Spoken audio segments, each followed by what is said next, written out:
Kirk Herbstreit criticizes Indiana's playoff inclusion after loss to Notre Dame.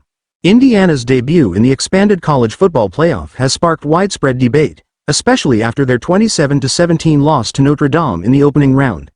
The number 10 Hoosiers, who entered the game with an 11-1 record, struggled mightily against the number 7 Fighting Irish, who controlled the game from the outset.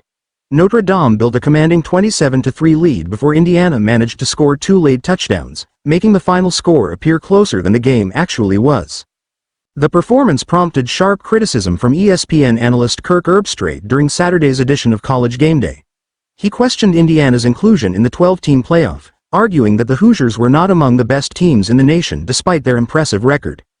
I'm not going to sit here and say why was Indiana in, but Indiana, with what you guys like to talk about, they have 11 wins, they gotta be one of the best teams, Herbstreit said. Indiana was outclassed in that game. It was not a team that should have been on that field when you consider other teams that could have been there. Herbstreit emphasized the importance of selecting the best teams rather than just rewarding those with the most deserving records. It's no knock on Indiana, they had a great year. But we've got to move forward with the playoff and hope that the committee does a better job of weighing who the best 12 are versus who's the most deserving. By golly, they've got 11 wins, they didn't beat anybody, but they've got 11 wins. That's a bunch of BS.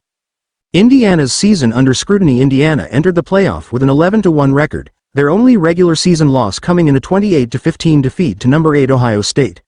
While their schedule lacked marquee wins against top-tier opponents, the Hoosiers did notch victories over Michigan and Washington, both of whom played in the national championship game a year ago.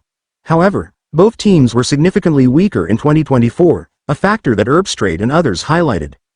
Critics argue that Indiana's strength of schedule left much to be desired, though the team had no control over the relative strength of its opponents when the schedule was set.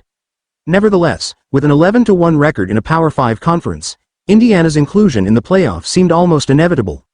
Had they been excluded, there would have been considerable backlash, potentially leading to early calls to overhaul the playoff system after just 1 year of the expanded format. Alternatives? Herbstreit's comments also raise the question, who should have made the playoff instead of Indiana?